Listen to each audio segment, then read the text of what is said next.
දැන් මාද්‍රීල වගේ අය ටික්ටොක් තරුණි මේ රඟපානුව කියන්නේ ගොඩාක් අය හිතනවා හරි ලේසි දෙයක් කියලා. අලුත් පරම්පරාව ඔබ දකින්නේ කොහොමද? මාදනී ඔයා කලාව වෙනුවෙන්ම ඉපදිච්ච කෙනෙක්. බාහිර ස්වරූපයේද අභ්‍යන්තර මනෝභාවයේද වැඩිපුරම සැලකිල්ලට ගන්නේ. පළවෙනි ප්‍රසිද්ධ වේදිකා නාට්‍යය ඒක. කලාවෙන් දේශපාලනය කරන එක හරි. වේදිකාව කියන එක හරිම දුප්පත්. තවදුරටත් මේ පුරුෂාධිපත්‍යය ඕනට වඩා බලපැවැත්වන තැනක් නෙමෙයි කලාව කියන්නේ ලංකාවේ. එක නළුවෙක් විනාඩි 45ක් පමණ වේදිකාවේ තනියම රඟපානවා. සාමාන්‍යයෙන් ඔයා කෙනෙක්ව කියවනවද? සමාජය වැරදි දේවල් වලට පෙළඹෙනවා. වැඩි කාන්තාව ඉන්නකොට බලපෑම් කරලා නැහැ කවුරු. එහෙම බලපෑම් කරන්න බෑනේ. ජ්‍යෙෂ්ඨ ශිල්පීන්ට ශිල්පිනියන්ට ගරු කිරීමක් තිබ්බා. කාන්තාව ගෙදරට සීමා වෙච්ච චරිතයක් නේ.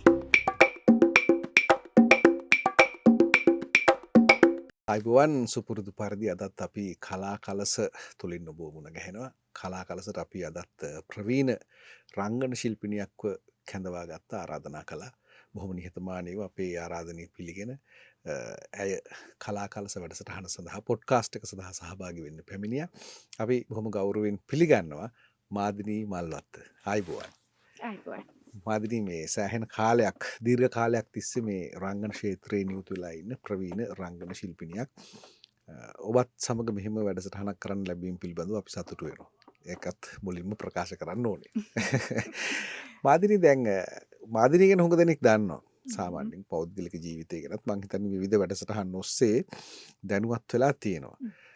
දැන් අපි සාමාන්‍යයෙන් රංගන ශිල්පිනියක් විදිහට නිකන් ඔබේ ජීවිතය පිළිබඳව ආපහු හැරිලා බැලුවොත් ඔබේ ජීවිතය වෙනස් කරේ මෙන්න මේ තැනදී. මෙතනින් තමයි මගේ ලයිෆ් එක මෙන්න මේ විදිහට චේන්ජ් වෙන්න ගත්තේ කියලා එහෙම මතකයක් තියෙන තැනක් ඒ වගේ සිද්ධි මොනවා හරි තියෙනවද? ඔව් හැමෝටම තියෙනවනේ ටර්නින් පොයින්ට් එකක් කියලා ටර්නින් පොයින්ට් එකක්. ඔව් හැරවුම් ලක්ෂයක් තියෙනවා. හැරවුම් ලක්ෂයක් අනිවාර්යෙන් තියෙනවා. ඔව්. ඉතින් මගේ ජීවිතේ ඇත්තටම මම පුංචි කාලේ ඉඳලා කලාවට බොහොම ලැබි කෙනෙක් විදිහට මම පේරාදෙනිය ඒ කියන්නේ සරච්චන්ද්‍ර එලිමහල් රංගපීඨය මට හරීම ළඟයි. ළඟයි කියන්නේ මගේ ජීවිතයට ළඟයි. මොකද මගේ තාත්තා පේරාදෙනිය විශ්වවිද්‍යාලයේ සේවය කරපු කෙනෙක් විදිහට ලංකාවේ බිහිවෙච්ච කඩයිම් නාට්‍යකරුවන්ගේ කඩයිම් නාට්‍ය ඒ වගේම රාජ්‍ය නාට්‍ය උළෙලේ අවසන් වටේ නියෝජනය කරපු සම්මාන දිනපු නාට්‍ය මේ වලසතියට ගෙන්නනවා. කවුරුත් දන්නවා සරච්චන්ද්‍ර එලිමහල් රංගපීඨය වලසතිය අවුරුද්දක් පාසා නාට්‍ය සංවිධානය වෙනවා. නාට්‍ය 7ක් වලට ගෙන්නනවා. ඉතින් මගේ තාත්තත් මූලික වෙලා හිටියා මේ නාට්‍ය ගෙන්නන වැඩේට. ඔව්. ඉතින් ඒ හින්දා මටත් මගේ පෙර පාසල් වයසේ ඉඳලම මට හොඳ ලංකාවේ බිහිවෙච්ච හොඳ නාට්‍ය බලන්න අවකාශය ලැබෙනවා.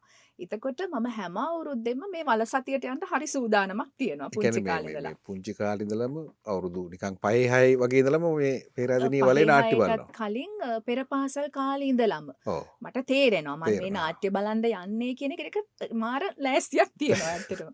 ඉතින් මට හිතෙන්නේ චූටි කාලේ ඉඳලම මම මේ දැකපු නාට්‍යයත් එක්ක මගේ ජීවිතේ මං විශේෂයෙන්ම සංගීතයට ලැබි කෙනෙක්. විශේෂයෙන්ම සංගීතය ඉගෙන ගන්න ආසාවෙන් හිටපු කෙනෙක්. ඒ වගේම තමයි ඔය නාට්‍ය බැලීමත් එක්කලා මම හිතනවා කවදා හරි මං හොඳ නාට්‍ය ශිල්පිනියක් වෙනවා. සහ හොඳ සංගීත කවුරු හරි අහනවනේ ඔයා ලොකු වුණාම කවුද වෙන්නේ කියලා. ඉතින් මං කියනවා මං සංගීත ගුරුවරියක් වෙනවා කියලා. ඒක තමයි තිබ්බේ ඔළුවේ. ඒක ඔළුවේ වැඩ කරා හරියට. ඉතින් අර නාට්‍ය බැලීමත් එක්කලා හොඳ නාට්‍ය ශිල්පිනියක් වෙනවා කියන එකත් මුල් කාලේ ඉඳලම පළපදියම් වෙලා තිබුණා.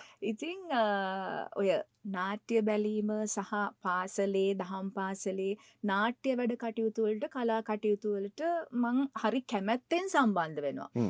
සමහර වෙලාවට ඉගෙන ගන්න දේවල් අතපහු කරලා පවා හැබැයි ඒව අතපහු කරාට ඒ වෙලාවට අතපහු වුණාට පස්සේ දේවල් පස්සේ යනවා ඉගෙන ගන්නවා. නමුත් කලා කටයුතු වලට හරි කැමැත්තක් තිබුණා. ඉතින් මං හිතනවා මගේ ජීවිතේ වෙනස්ම මානයකට ගෙනියන්න එහෙම නැත්නම් හැරවුම් ලක්ෂයක් බවට පත් වෙන්න ඔය පේරාදෙනිය සරච්චන්ද්‍ර එලිමහල් රංගපීඨයේ නාට්‍ය බැලීම එක කාරණාවක් වුණා කියලා. ඉතින් මට තේරෙන කාලේ එනකොට ඊට පස්සේ සාමාන්‍ය පෙළ උසස් පෙළ ඊට පස්සේ මම කොළඹ එන තාක්ම මම පේරාදෙනිය වලේ නාට්‍ය බලන්න ගන්නවා. ඉතින් ඔය නාට්‍ය බැලිල්ල තමයි මම අද මේ තැනට යම් දැන් මගේ නාට්‍ය මගේ ජීවිතේ අවුරුදු 26ක් වගේ කාලයක් වෙනවා. රංගන ජීවිතේ. ඉතින් මේ 26ට එන්න ක්‍රමක්‍රමයෙන් මෙහෙම යම්කිසි පදනමක් එක්කලා එන්න මූලික හැරවුම් ලක්ෂය වෙන්නේ පේරාදෙණිය වල මේ නාට්‍ය බැලීම. ඒක බොහොම මේ සුවිශේෂී තැනක් මේ ඒ කියන්නේ සුවිශේෂී නාට්‍ය ක්ෂේත්‍රයේ එහෙම තැනක හ්ම්. හැරවුම් ලක්ෂ්‍ය විදිහට සටහන් වෙනවා කියන්නේ ජීවිතේ කෙනෙක්ගේ ඔව්. මම හිතන්නේ ඒක මාර ටර්නින් පොයින්ට් එකක්. ඇත්තටම මම විශ්වාස කරන්නේ මගේ ජීවිතේ මං ගොඩාක් අය මාත් එක්ක කතා කරන දෙයක් තමයි මාදනී ඔයා කලාව වෙනුවෙන්ම ඉපදිච්ච කෙනෙක්. සමහරු කියනවා මේ ඔයා හරි පුදුමාකාරයි. ඔයාගේ රංගන පරාසය හරි පුදුමාකාරයි. සාමාන්‍යයෙන් ලේසියෙන් කෙනෙකුට පිහිටන්නේ නැති පරාසයක් ඔයාට පිහිටලා තියෙනවා කියලා. ඉතින් මම විශ්වාස කරනවා මං ඇත්තටම මේ කලාවට සේවයක් කරන්න. මහජනතාවට අපි එක එක විදියට අපි සේවය කරනවානේ. වෛද්‍යවරයෙක් වුණාම රෝගීන් සුවපත් කරනවා. එතකොට හැබැයි කලා ශාස්ත්‍රයේත් අපි යම් විදියකට මිනිස්සු සුවපත් කිරීමක් කරනවා කලාව තුළින්. ඉතින් මට හිතෙනවා මං මේ වෙනුවෙන්ම ඉපදිච්ච මිනිස්සු සුවපත් කරන්නම ඉපදිච්ච කෙනෙක් කියලා මට මං ගැන විශ්වාසයක් තියෙනවා. ඒතර මාදිනී කොළඹ එන්නේ කොයි කාලෙද? කොළඹ එන්නේ ඇත්තටම මම උසස් පෙළ මහනුවර උසස් බාලිකාවේ මම උසස් පෙළ හදාරන්නේ. එතකොට උසස් පෙළ හදාරලා ඉවර වෙලා අපි දැන් උසස් පෙළ ලිව්වට පස්සේ කාලයක් තියෙනවනේ නිකන් ඉස්කෝලේට ගිහිල්ලා පොඩි මාස 3ක විතර එහෙම තියෙනවනේ. රිසල්ට්ස් එනකන් අපි ඉන්න කාලයක් ගත කරනවානේ. ඔය කාලෙදී ඇත්තටම මට මේක හම්බ වෙන්නේ මේ යූත් එකට එන්න අපේ යාළුවෙක් බත් එකක් ඔතාගෙන ආවා පත්තර කොලයක. ඒ පත්තර කොලේ තමයි තිබුණේ තියෙන දැන්වීම. ඔව් දැන්වීම තියෙන්නේ මෙහෙම මේ මාස 6ක නාට්‍ය හා රංග කලා පාඨමාලාවක් මෙහෙම යූත් එකේ තියෙනවා කියලා. පැවැත්වෙනවා. ඒකට ළමයිව බඳව ගන්නවා කියලා ඒක තමයි ඇත්තටම හේතුව වුණේ. මමයි මගේ හොඳම යාළුවා වෙච්ච දීපිකා තෙල්මා මේඩිස් එයා අපි දෙන්නම මේකට ඉල්ලුම් කරනවා. එතකොට ඉන්ටර්විව් 3ක් තිබුණා. මම එන්නේ අපි දෙන්න එන්නේ මමයි මගේ යාළුවයි අපේ තාත්තත් එක්ක කොළඹ එන්නේ මහරගමට තාත්තා එක්කරගෙන එනවා. තාත්තගේ එච්චර කැමැත්තක් තිබුණේ නැහැ. මොකද ගෑනු ළමෙක් නුවර හැදිච්ච පරිසරයේ හැදිලා ඉවර වෙලා කොළඹට ඇවිල්ලා කොළඹ පරිසරයත් එක්ක කොහොමද ගැටෙන්නේ කියන බය තාත්තට අම්මට තිබුණා. නමුත් මගේ විශාල පෙරැත්තය මත තාත්තා මාව එක්කරගෙන එනවා. ඉතින් ඇවිල්ලා ඔහොම ඉන්ටර්විව් 3ක් තිබුණා. 3ෙන්ම සමත් වෙලා ඊට පස්සේ තමයි මාස 6ක පාඨමාලාව අවුරුද්දක් පුරාවට දිගෑරුණා. ශාස්ත්‍රයේ ඇත්තටම බොහෝම අපි ප්‍රතාපවත් චරිත දකිනවනේ ඒ කාලේ ඉඳලම. එහෙම චරිත කීපයක් අපිට ඉගැන්වීම් කටයුතු වලට ආවා. නාට්‍ය හා රංග කලාව පිළිබඳව නාට්‍යයේ උපත ඉඳලම ග්‍රීක නාට්‍ය කලාව, බටහිර නාට්‍ය කලාව, දේශීය නාට්‍ය කලාව මේ වගේ ගොඩාක් දේවල් එක්කලා අපි හැසිරුණා ප්‍රායෝගිකව සහ මේක ප්‍රායෝගික විෂයක්නේ. ඉතින් ප්‍රායෝගිකව සහ තියරි මේ හැමදේම ගොඩක් දුරට ඉගෙනගෙන ඊට පස්සේ තමයි ප්‍රසිද්ධ වේදිකාවට සම්බන්ධ වෙන්නේ ඩොක්ටර් ජයලත් මනෝරත්නගේ කනේරුමල් වේදිකා නාට්‍ය හරහා. එතකොට දැන් එතනත් තියෙනවද කුමක් හරි සම්බන්ධයක්? ඒ කියන්නේ යූත් එකට ඩොක්ටර් මනෝරත්න එනවා ඇවිල්ලා ඔයගොල්ලොන්ව බලනවා. ඔව්. මොකක් හරි තරගයක් තියෙනවා. ඔව් ඒ කියන්නේ දැන් අපි මාස 6 වුණාට අපි අවුරුද්ද පුරාවට අපි ඉගෙනගත්තු දේවල් අපි අපේ අවසාන මේ ප්‍රායෝගික ඇගයීම් වගේක් තිබුණා. තියරි සහ ප්‍රායෝගික. ඒකට අපි නාට්‍ය කෙටි නාට්‍ය අපි නිෂ්පාදනය කරනවා, අධ්‍යක්ෂණය කරනවා සහ ඒ තුල රංගපානවා. අපි හිටපු ළමයි ටිකම තමයි ඒ කාර්යය කරගන්නේ. අනිත් ආනුසාංගික අංගත් සියල්ලම අපිව සපයගෙන මේ අපි එහෙම ඇගයීම් කීපයක් තිබුණා. ඉතින් මේක බලන්න ඇවිල්ලා හිටියා ඩොක්ටර් ජයලත් මනෝරත්න. ඉතින් එතුමා අපි සිසු සිසුවියන් 6 දෙනෙක් එයාගේ කනේරුමල් කියන වේදිකා නාට්‍යයට තෝරගත්තා. ඉතින් ඒක ඇත්තටම විශාල කඩයිමක් වෙනවා ජීවිතේ. මොකද පළවෙනි ප්‍රසිද්ධ වේදිකා නාට්‍ය ඒක කනේරුමල්. එතකොට අපි මේක එන්නේ 90 කීය වගේද? 2000 අවුරුද්දේ අවසාන භාගයේ.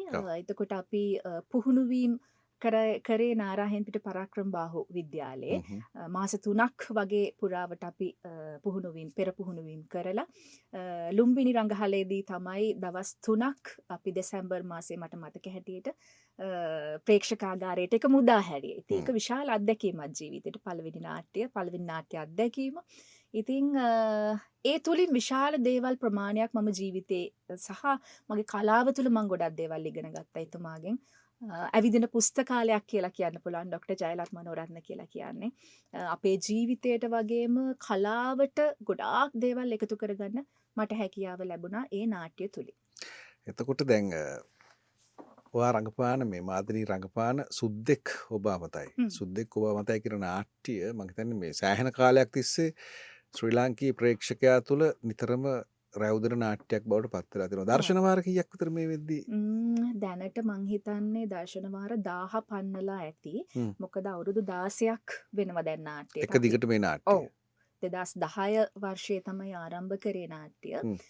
දැන් මේ වෙනකොට අවුරුදු 16ක් වගේ 16ක් පැනලා කාලයක් ගත වෙලා තියෙනවා. ඉතින් මට හිතෙනවා මුලින්ම මේකේ චරිත නිරූපණය කරේ ඩොක්ටර් ජයලත් මනෝරත්න එක චරිතයක් නිරූපණය කරා. නලීන් ප්‍රදීප් උඩදෙල තවත් චරිතයක් නිරූපණය කරා. අනිත් චරිතය මම නිරූපණය කරේ. මේක ශ්‍රී ලාංකීය වේදිකාවට අලුත් අත්දැකීමක් වුණා. මොකද අපි පිටරටවල වල දැකලා තියෙනවා one act play කියලා. තනි නළුවෙක් රඟපානවා. ප්‍රේක්ෂකාගාරය තමයි තමන්ගේ අවශේෂ අනිත් සහාය නළුව වෙන්නේ එක අතකට. ඉතින් එහෙම තනි නළුවෙකුට මේක එක්ස්පෙරිමන්ට් වැඩක් කියලා කියන්නත් පුළුවන් ඇත්තටම. තනි නළුවෙක් කොහොමද ප්‍රේක්ෂකාගාරය තමන්ගේ ආකර්ෂණයට අරගෙන තමන්ගේ අතට අරගෙන රඳවගෙන කොහොමද මේක ප්‍රේක්ෂකාගාරයට දෙන්නේ කියන එකේ ප්‍රාසංගික අත්දැකීම හරි පුදුමාකාරයි. ඉතින් අපේ රටට අලුත් අත්දැකීමක් මේක. මට මතකයි ධනංජය කරුණාරත්න මීට කලින් ලාස්ට් බස් එකේ කතාව කියලා කෙටි නාට්‍යයක් කරා. ඒකත් සෞම්‍ය ලියනගේ අපේ ප්‍රවීණ රංගන ශිල්පියා තමයි ඒ රංගනය ඉදිරිපත් කරේ. ඉතින් ඒක බැලුවහම හරි අපූර්ව අත්දැකීමක්. එක චරිතය එක්කෙනා ඉන්නේ. හැබැයි යා විවිධ චරිතයන් ඒ තුල නිරූපණය කරනවා. මේ නාට්‍ය තුලත් එහෙමයි. සුද්දෙක් ඔබ අමතයි කියන්නේ අපේ සිංහල මිනිස්සු හරි කැමති බණ කතා අහගෙන ඉන්න, දේශපාලන කතා අහගෙන ඉන්න. ඒවට හරි ප්‍රියයි. ඉතින් ඇත්තටම ප්‍රේක්ෂකාගාරය මේක ප්‍රාසංගිකව ගන්න විදිය හරි පුදුමාකාරයි. දැන් මේකට ප්‍රාසංගික දේවල් ගොඩක් එකතු කරලා තියෙනවානේ. ඒතකොට මිනිස්සු මේක හරිම ආකර්ශනීය විදියට අහගෙන ඉන්නවා, බලාගෙන ඉන්නවා. ඒක දැන් එතකොට දැන් මට අපි ගොඩාක් උද්දීපනය වෙන්නේ ප්‍රේක්ෂකාගාරය හරහා තමයි. ප්‍රේක්ෂකාගාරය අපිට රියැක්ට් කරනවා නම් ඒක හරි අපූර්වයි. එතකොට අපි බොහොම මේ උද්‍යෝගයෙන් ඒ රංගේ ඉදිරිපත් කරනවා. ප්‍රේක්ෂක ප්‍රතිචාරය අර ඍජුවම ලැබෙන මොහොත.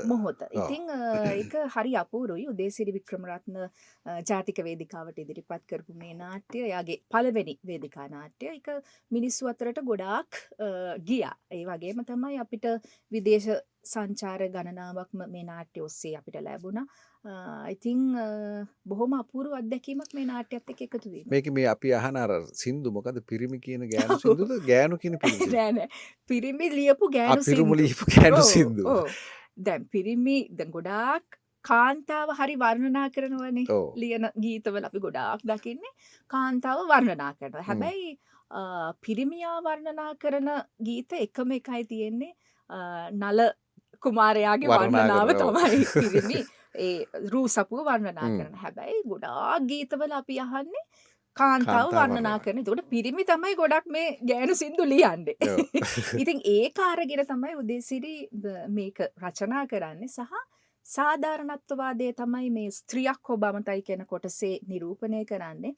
පිරිමියා සහ ගැහැණිය දෙන්නාම සමානයි කියන එක තමයි ඔප්පු කරන්න හදන්නේ. ඒක හරි අපූරුයි. ඉතින් ප්‍රේක්ෂකාගාරයේ ලැබෙන සහයෝගයත් එක්ක ඒ රියැක්ෂන් එකත් එක්ක මාර විදිහට ඒක පත්තු වෙනවා.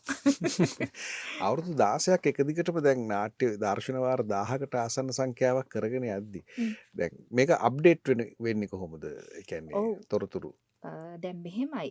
සාමාන්‍ය වේදිකා නාට්‍යයක නැති ලක්ෂණයක් තමයි මේ සුද්දෙක් ඔබ අමතයි තුල තියෙන්නේ. ඒ කියන්නේ දැන් අපි වේදිකා නාට්‍යයක් ගත්තාම පිටපත වෙනස් වෙන්නේ නැහැනේ කොයි වෙලාවකවත්. අවසාන කියන්නේ පුහුණු වීම කාලය ඇතුළ වෙනස්කම් කරගෙන හැබැයි ඊට පස්සේ පළවෙනි දර්ශන වාරයේ ඉඳලම එකම නාට්‍ය පෙළ තමයි හැමදාම අපි දකින්නේ. ඒක සාම්ප්‍රදායික නාට්‍ය කරනකොට ඒක එහෙම තමයි. හැබැයි මේ සුද්දෙක් ඔබමතයි නාට්‍ය කාලීන සිදුවීම් එක්කලා අප්ඩේට් වෙනවා. හ්ම්. ගොඩක් ඔය ඉතිහාසය ඔබමතයි සුද්දෙක් ඔබමතයි කියන කොටස් දෙක සහ මගේ කොටසත් යම් දේවල් අප්ඩේට් වෙලා තියෙනවා මේ වෙනකම් අවුරුදු 16 ඇතුලේ. එතකොට මිනිස්සු හරි කැමති මේ කාලීන දේවල් එක්කලා දේවල් ග්‍රහණය කරගන්න. හ්ම්. එතකොට මිනිස්සු අලුත් වෙනවා මේ කාලීන දේවල් එක්කලා. ගොඩාක් දැන් 2010 ඉඳලා ගත්තහම අද 2026 වෙනකලුත් ගොඩාක් දේවල් එකතු වෙවි කියන ලංකාවේ සහ ලෝකයේ සිද්ධ වෙන අලුත් දේවල් එකතු වෙනවා මේ නාට්‍යයට. හැබැයි 2010 2011 12 ඔය වගේ එකතු වෙච්ච දේවල් සමහර දේවල් අයින් කරලා තියෙනවා. එතකොට මිනිස්සුන්ට ඒ දේවල් ටිකක් අමතක වෙලානේ. ඒක අවුට්ඩේටඩ් ඒක නිසා. ඔව් ඒ නිසා. ඉතින් අලුත් දේවල් එක්කලා මේ නාට්‍ය ගොඩක් දේවල් කතා කරනවා. ඒවා මිනිස්සු අතරට මිනිස්සු හරියට ග්‍රහණය කරගන්නවා ඒ දේවල්. පොඩි හිනාවක් එකතු වෙනවා මේකට. ඉතින් එහෙම තමයි මේ නාට්‍ය ගොඩක් දුරට යන්නේ සහ පුදුමාකාර ඉල්ලුමක් තියෙනවා මේ නාට්‍යයට. උදේසිරිගේ නාට්‍ය වලට විශේෂයෙන්ම. දැන් අපි ගොඩක් වෙලාවට සති අන්තයේනේ නාට්‍ය පෙන්නුවේ කොළඹ සහ කොළඹින්නවට ප්‍රදේශවල. ඉතින් මේ නාට්‍ය ගොඩක් දැන් සතියේ දිනවලත් ඉල්ලුම තියෙනවා. ගොඩක් වෙලාවට ප්‍රේක්ෂකාගාරය සම්පූර්ණ අතුරු සිදුරු නැතුව පිරී යනවා මේ නාට්‍යවලට. ඉතින් ඒක හොඳ දෙයක් විදියටයි මම දකින්නේ. දැන් අවුරුදු ගාණක් තිස්සේ මාදනී දැන් වේදිකා නාට්‍ය ක්ෂේත්‍රයේ ඉන්නවනේ.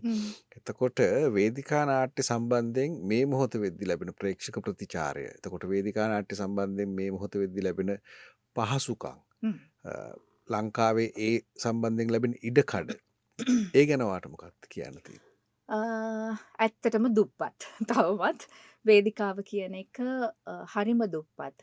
ඒ කියන්නේ නිෂ්පාදන පැත්තෙන් අපි දියුණු වුණාට ලෝකේ අනිත් රටවල් හා සංසන්දනය කරන්න පුළුවන් තරම් සමහරට ඊටත් එහාට ගිහිල්ලා නිෂ්පාදන පැත්තෙන්.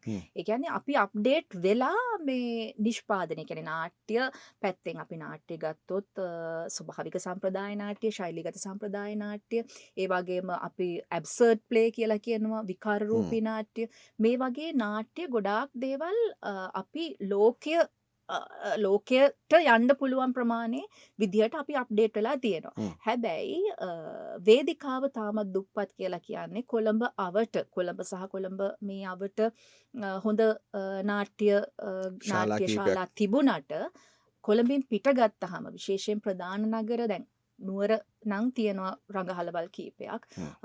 ඔය වගේ ප්‍රධාන නගරවල එක දෙකක් කැරුණහම ගොඩාක් වෙලාවට ඉස්කෝලවල් වල නාට්‍යශාලා නෙවෙයි ඇත්තටම සම්මන්ත්‍රණ දේවල්නේ. ඒ වගේ ඒවල තමයි තාමත් නාට්‍ය පෙන්වන්න වෙලා තියෙන්නේ. එතකොට මූලික පහසුකම් ටිකවත් අපිට ඇත්තටම ලැබෙන්නේ නැහැ. ඒ දේවල් ශිල්පීන් දරාගෙන සමහරට නාට්‍ය ඉවර වෙලා අපිට වොෂ් එකක් දාගන්න එහෙමවත් පහසුකම් සමහර තැන්වල නැහැ. ඉතින් ඒ දේවල් කාගෙන තාමත් නාට්‍ය වෙනුවෙන් දැන් නාට්‍ය ශිල්පීන් විශේෂයෙන් ඒක දන්නවා. නාට්‍ය කරන්නේ වුන් යම්කිසි සේවාවක් උදෙසා. ඉතින් එතකොට ඒ සේවයට අවශ්‍ය කරන මූලික පහසුකම් ටිකවත් නොලැබෙනකොට පොඩි කලකිරීමක් ඇති වෙනවා.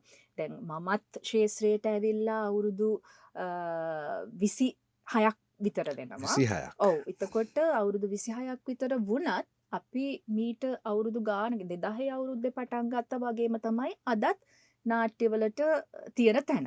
ඉතින් අපි නාට්‍ය පැත්තෙන් දියුණු වුණාට අනිත් යටිතල පහසුකම් ගැන පොඩ්ඩක්වත් සෑහීමකටපත් වෙන්න බෑ.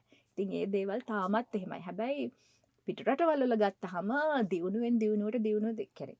යම් කිසි තැනකින් පටන් ගත්තොත් ඒක ගොඩාක් දියුණු වෙලා අපිට පේනවා. වෙනත් රටවල වල නාට්‍ය ගත්තාම අපේ නාට්‍ය දියුණු වුණාට යටිතල පහසුකම් වල පොඩ්ඩක්වත් දියුණුවක් පේන්නේ නැහැ. ඒ කියන්නේ දැන් තාක්ෂණිකව මොනවා හරි දියුණුවක් ඇති කරගන්න උත්සාහ කරන්න එහෙමවත් අවස්ථාවක් නැහැ කියලාද කියන්නේ? තාක්ෂණය කිව්වේ කොයි? තාක්ෂණය කියන්නේ දැන් අපි හිතමු දැන් මයික් එකක් සමහර හ්ම්. වෙලාවට හ්ම්. ගහගෙන ඕන්නම් කතා කරන්න පුළුවන්. හ්ම්. හ්ම්. ඒ වගේ දේවල් අපි අත්දැකලා තියෙනවා ඔය ඔව්. ඇතැම් වෙලාවට. මොකද එක දිගටම වේදිකා නාට්‍ය ශිල්පියෙක්ට දර්ශන වාර බර ගානකට අඛණ්ඩව සහභාගී වෙද්දී කටහඬ සම්බන්ධයෙන් එහෙම ඔව්. ගැටලුවක් එනවනේ. ඔහු අනිවාර්යයෙන්ම. අපහසුතාවයකට පත් වෙනවනේ. ඒතර මම අනිවාර්යෙන්. කියන්නේ දැන් එහෙම තාක්ෂණය පාවිච්චි කරන එක තැනක් මම කියන්නේ. ඔව්. ආලෝකකරණය කියන්නෙත් එහෙම එහෙම. තාක්ෂණය පාවිච්චි කරන තැනක්. ඔව්. මොනවා හරි මේ අලුත් තාක්ෂණික අංග එකතු වෙන ගතියක් එකතු දැන් කරගන්න පුළුවන් විශේෂයෙන්ම ඉඩකඩක්. වේදිකා නාට්‍යවලදී අපි මයික්‍රොෆෝනයක් පාවිච්චි කරන්නේ නැහැ. අපි සජීවී මේක සජීවී ගුණය රකින්න ඕන හින්දාම සජීවීව අපේ කටහඬ අපි පාවිච්චි කරනවා. හැබැයි ඔය අමාරුව දැනෙන්නේ ටික කාලයක් වේදිකාව තුළ රැඳිලා ඉන්නකොට. මොකද අවුරුදු ගණනාවක් වේදිකා නාට්‍යවලදී අපි ප්‍රේක්ෂකාගාරයේ කොනට මැහෙන්න අපි කතා කරනවා. අපි සාමාන්‍ය අපේ සජීවී ස්වරයෙන් තමයි අපි කතා කරන්නේ. අර මයික්‍රොෆෝනයක් නැතුව. ඉතින් ඒ නිසා යම්කිසි කාලයක් මේ තුල නියැලී ඉන්නකොට යම් යම් අපහසුතා දැනෙන්න පුළුවන්. හැබැයි මේ වේදිකා නාට්‍යවල පදනම වෙලා තියෙනවනේ සජීවී ගුණය. ඉතින් ඒ නිසාම තමයි මේ විදිහට පාවිච්චි කරන්නේ. හැබැයි ඔය සුද්දෙක් ඔබාමතයි තුල මොකද එක නළුවෙක් විනාඩි 45ක් පමණ වේදිකාවේ තනියම රඟපානවා. තනියම කතා කරන්න වෙනවා. තනියම කතා කරන්න වෙනවා. එතනදී අපි පොඩි මයික් එකක් පාවිච්චි කරනවා. මොකද එක දිගට වතුර උගුරක්වත් නැතුව එහෙම අපි කටහඬ පාවිච්චි කරන නිසා. හැබැයි අනිත් වේදිකා නාට්‍යවලදී එහෙම පාවිච්චි වෙන්නේ නැහැ. සජීවීව අපි දෙබස් අපි කතා කරනවා. ඉතින් ඇත්තටම දැන් අප්ඩේට් වෙලා තියෙනවා. ඇත්තටම දැන් ලයිටින් ගත්තොත් ඒවා ඔක්කොම ඩිජිටල් වෙලා එහෙම පැත්තකුත් තියෙනවා. එහෙම දේවල් කරන්න පුළුවන් තැන් තියෙනවා. ඉතින් ඇත්තටම අර සජීවී ගුණය නිසාම වේදිකාව තුළ අර හැම වෙලේම ඒක රකින්න හැම වෙලේම උත්සාහ කරනවා. ලංකාවෙන් එළියට ගියාම දැන් ඔයගොල්ලන්ට ලැබෙන ශාලාවල මෙන්න මේ කියන පහසුකම් මේ තියෙන ගුණය මේවා එහෙමම තියෙනවද? මෙහෙමයි. සමහර දැන් පිටු රටවල් වල ගිහාම ඒවත් සමහරට නාට්‍ය ශාලා නෙවෙයි. ඔව් සමහරට පාසලක හෝල් එක එහෙම නැත්නම් වෙනත් තැනක ඒ වගේ තැනක තමයි අපිට නාට්‍ය රඟපාන්න වෙන්නේ. එතනදී හැබැයි අපේ තාක්ෂණයට වඩා ඒගොල්ලෝ දැන් ශාලා හදලා තියෙන විදිහ වෙනත් ඒගොල්ලන්ගේ ලොකු ඉහළ දැනුමක් එක්කලා ඒවා තාක්ෂණය පාවිච්චි කරලා හදලා තියෙනවා. එතකොට ඇත්තටම අපහසුයක් දැනෙන්නේ නැහැ සමහර වෙලාවට. හරි අපූරුයි වේදිකා නාට්‍ය පෙන්වන සමහර තැන්.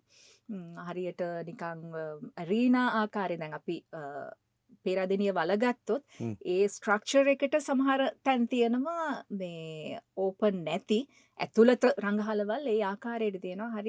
හරි ආස හිතෙනවා රඟපාන්න. ඉතින් ඒ වගේ ශාලා පහසුකම් අපේ රටේ නෑ ඇත්තටම. දැන් සුද්දෙක් ඔබාමතයි නාට්‍ය ගැන කතා කරා මාදිනී. දැන් ඉතිරි දර්ශන වාරත් මොනවා හරි එහෙම තියෙනවා නම් අපි ඒකත් මතක් කරමු. ඒ අතරතුරේ දැන් මේ අලුත්ම එක තමයි කෝලං රටක්. මේ ඇත්තටම රටේ තියෙන කෝලංද මේකෙන් පෙන්වන්නේ? නැහැ ඇත්තටම අර සුද්දෙක් ඔබාමතයි කියපු හින්දා දර්ශන වාරයක් පැවැත්වෙනවා. ඒ කියන්නේ දර්ශන වාර ගණනාවක් තියෙනවා කොළඹින් සහ කොළඹින් පිට.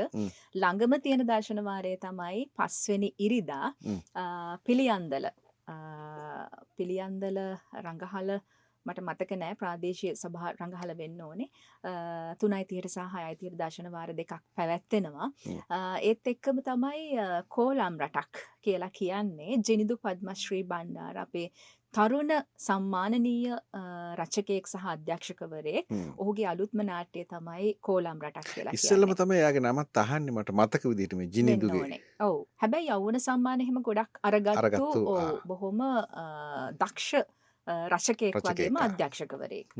ඔහුගේ අලුත්ම නාට්‍ය කෝලම් රටක්. එතරම් කෝලම් රටක් කියලා කියන්නේ අපේ ජනනාට්‍ය සොකරි කෝලම් නාඩගම් මේ නාට්‍ය ඇසුරෙන් යම්කිසි චරිත අරගෙන තියෙනවා. ඔය නොංචි එහෙම අපිට බොහොම හුරු පුරුදු චරිතනේ. ඒ චරිත අරගෙන තියෙනවා සමහර චරිත. ඒ වගේම සොකරි චරිතය අරන් තියෙනවා. සොකරි නාට්‍යයෙන්. ඉතින් ඒ වගේම තමයි මේ මියුරු සංගීතය. ඒ තනු පරණ නාට්‍යවල සොකරි කෝලම් නාඩගම් වල තනු අරගෙන අලුත් විදිහට නිර්මාණය කරලා මේක ඉදිරිපත් කරලා තියෙනවා. ඉතින් ඇත්තට මේක කතා කරන්නේ අපේ ලංකාවේ විශාල ප්‍රශ්නයක් වෙලා තියෙන කෘෂි කර්මාන්තය පිළිබඳව සහ වකුගඩු ප්‍රශ්නය ඒ රෝගය පිළිබඳ විශේෂයෙන් කතා කරනවා වස විස සහිතව ආහාර ගන්නේ නැතුව අපේ දේශීය විදිහට අපිට සකස් කරගන්න පුළුවන් විදිහේ ආහාර ගොන්නක් එකතු කරගෙන ඉතින් මෙහෙම ඉතාමත් හොඳ පණිවිඩයක් ප්‍රේක්ෂකාගාරයට දෙනවා. ඉතින් මේ අපේ ජනනාට්‍ය ඇසුරින් කරපු නිසා මේක ඇත්තටම බොහොම අර්ථවත් විදිහට නාට්‍ය කරලා තියෙනවා සහ පාසල් දරුවන්ට ඔය සොකඩි කෝලම් නාඩගම් මේ ජනනාට්‍ය පිළිබඳව හොඳ අධ්‍යයනයක් කරන්න පුළුවන් නාට්‍යයක්.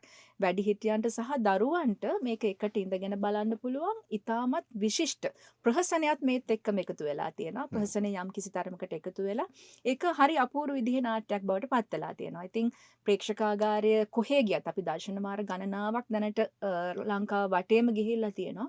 ඉතාමත් හොඳ ප්‍රතිචාර මේ නාට්‍යයට තියෙනවා. සහ දර්ශනවාර සංවිධානය වෙමින් පවතිනවා. ළඟම දර්ශනය තියෙනවා මේ මාසේ 7 වෙනිදා සුහුරුපාය කියන බත්තර මුල්ලේ 19 වෙනි තට්ටුවේ තමයි උඩ සුහුරුපාය තියෙන්නේ. උදේ 10ට සහ 1:30ට දර්ශනවාර දෙකක් පැවැත්වෙනවා. ඉතින් මේ අපූර්ව නාට්‍ය අත්දැකීමත් විඳ ගන්න ප්‍රේක්ෂකයන්ට ආරාධනා කරනවා මේ වෙලාවේ. දැන් මේ ජනනාට්‍ය ගැන කතා කරපු නිසා මාදනී මට අහන්න හිතුනේ දැන් ඉස්සර දැන් අපේ මේ නාට්‍ය ප්‍රහසනය කියන කැලලත් මේකට මේ අදාළයි.